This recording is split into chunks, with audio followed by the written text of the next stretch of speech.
You will have maybe already noticed that between two strings, there's always an offset of either 5 frets or 7 frets. Now remember those numbers because they're very, very handy.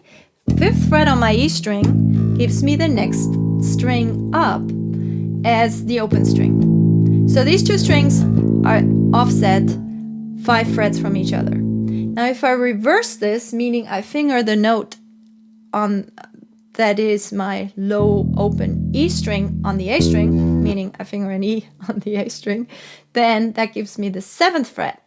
So 7th fret and going the other way gives me the open string. So 5 and 7 are extremely important numbers.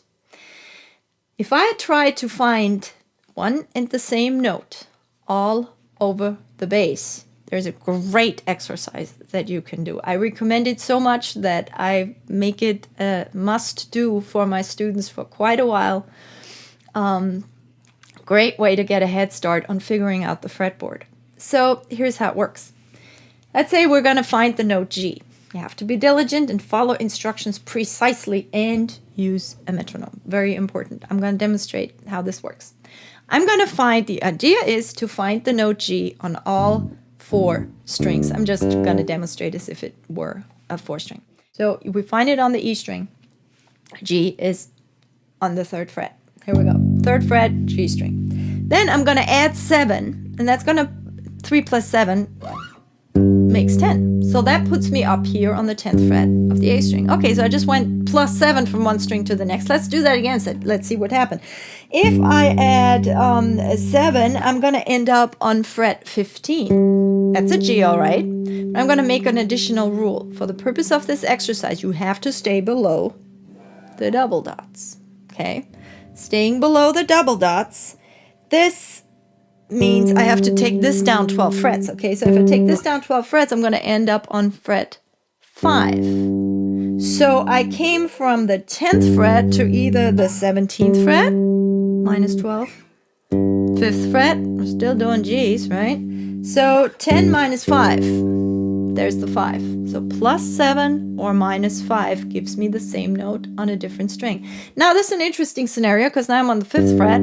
I can go either way and still stay below the double dots, which is a rule I make for myself for this exercise. Just stay down here because up there it repeats anyway. So I'm on the 5th fret. 5 minus 5 is 0. That's a G, all right. 5 plus 7 is 12. That's a G, all right. Okay, so what's the exercise look like? As always, if we can't do it in time, we can't do it. And we need a little bit of help for that. Put the metronome on, it will keep you honest, because this was going to happen. You're going to go, G, I'm cruising, G, okay, okay, G, yeah, I know this. You don't, unless you put on the metronome and stay honest and true to the click, you don't. Now, you are allowed to set the click to a very slow tempo. I think I said that in a bit before. Do not set it to a glacial tempo where you don't really get a sense of a groove.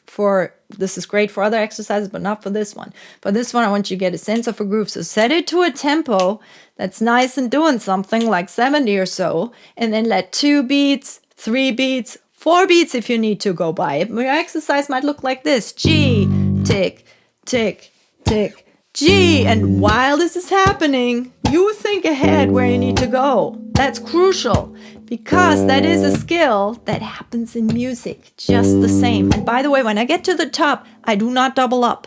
You go up, you go right back down. Also, do not skip strings. This is cheating, okay? Of course, you know that that's an octave, that's got to be another G, but you are allowed to make a mental note while you're down here to go, okay, when I get to that string, then it's going to be right there. You can do that. Okay, so I have a dice. My friend Sonia Jason gave me that dice. It has 12 sides and it has the note names of all 12 notes on it. So throw the dice, whatever note it lands to, that's your note for the day. Let's say the dice says B flat. Okay, so I'm going to play my B flat, set my metronome. So here we go. B flat, B flat, B flat, B flat, right? And all these numbers should be either 5 or 7 frets apart. Let's see if that's true. 6 minus 5 is 1. Plus 7 is 8. Minus 5 is 3. So there you go. It's always the distance of 5 or 7 frets. Now, if the click keeps going and you feel like, well, I don't need this beat in between. I can cruise this, right?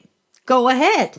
B flat, B flat, B flat, B flat. Now I'm doing 1 a click, right? Good for you. Now, if you're starting to get really good at that and feeling good about it, double up the tempo. Do 2 notes per click. Okay? That's all you got to do. We've done it for one round of a note. Extremely powerful exercises. Again, always do it in time.